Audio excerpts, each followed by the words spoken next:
Mario, could you explain what is the taste of the Sheikh Al-Thani in the field of decorative art? Of course. Hello.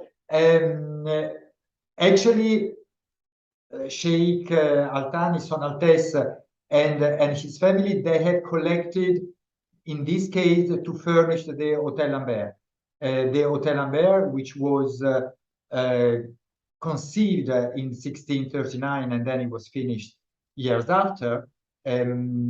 So it is very much a Baroque building, and the collection is very much geared towards the 17th and the 18th century, with some 19th century objects as well. We have only one magnificent 20th century object, that is the Paravent of José Marie Cerf, which belonged to Coco Chanel, which ends the volume of the evening sale.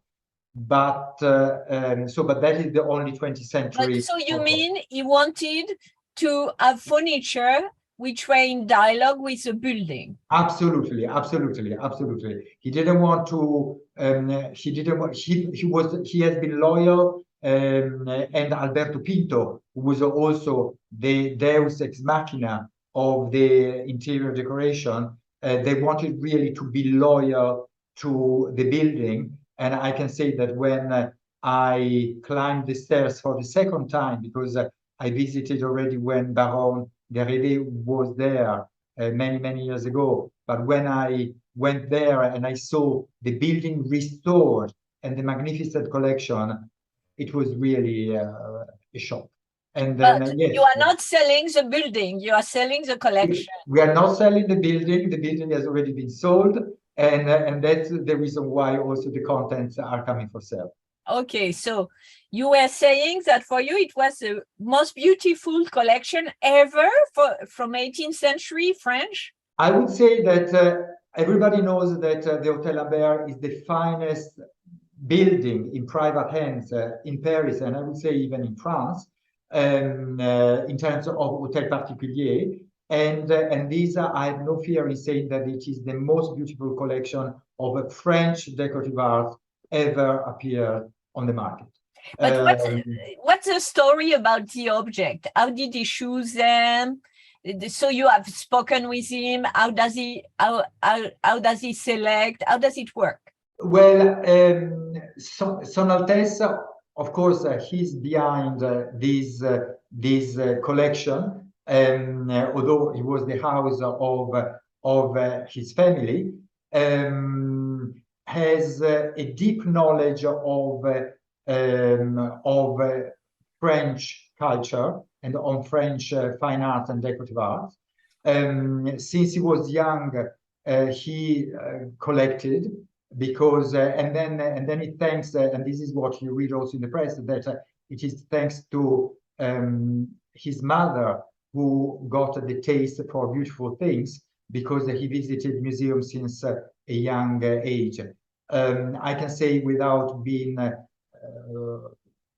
trying to flatter, but he, apart from the deep knowledge, Son Altesse, His Highness, has really a deep artistic sense, a great eye for quality, and also pour la mise en scène, for staging these objects. And then I keep saying that this is a collection, but this is a collection made by several collections, because in 20 years he has created an immense collection of Limoges. He has created the biggest gilt bronze mounted porcelain vases collection I've ever seen.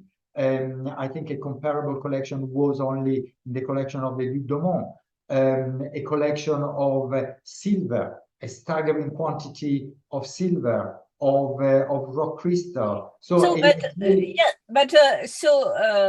Recently there was the auction dedicated to 18th century, which belonged to Hubert de Givenchy, but it's yes. Another kind of fame, right? So I would say that the fantastic auction of of Hubert de Givenchy, and then it was a beautiful auction altogether. I think that it would be wrong to say it was 18th century, because Hubert de Givenchy really they mixed together the Giacometti, the Lalanne, the 18th century. No, but the big surprise was about the fact that the 18th century French furniture were successful again.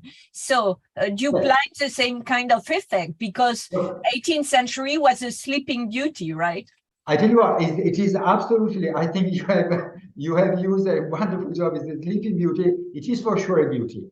It is sleeping in some sense, but whenever you offer 18th century part of a single owner collection, I remember the sales I've done personally or I've looked after, like Robert de Balkany, like the collection of La Comtesse de Ribes. Whenever there is, you present 18th century or 17th century furniture in a context with a provenance, with some interiors, I can assure you, Judith, that there is still a big market behind. Maybe it's a market which is flattered by the beauty of the catalogs, by the beauty of the interiors, and by the provenances.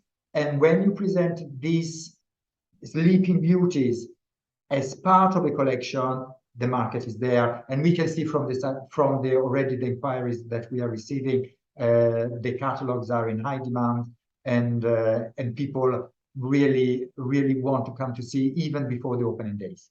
So we are waiting for the prince who is going to kiss the sleeping beauty. I hope that there are many princes. I don't mind if the beauty is kissed by many princes, because we welcome many clients. Bon, merci beaucoup. Merci beaucoup, Judith. Au revoir. Merci. Et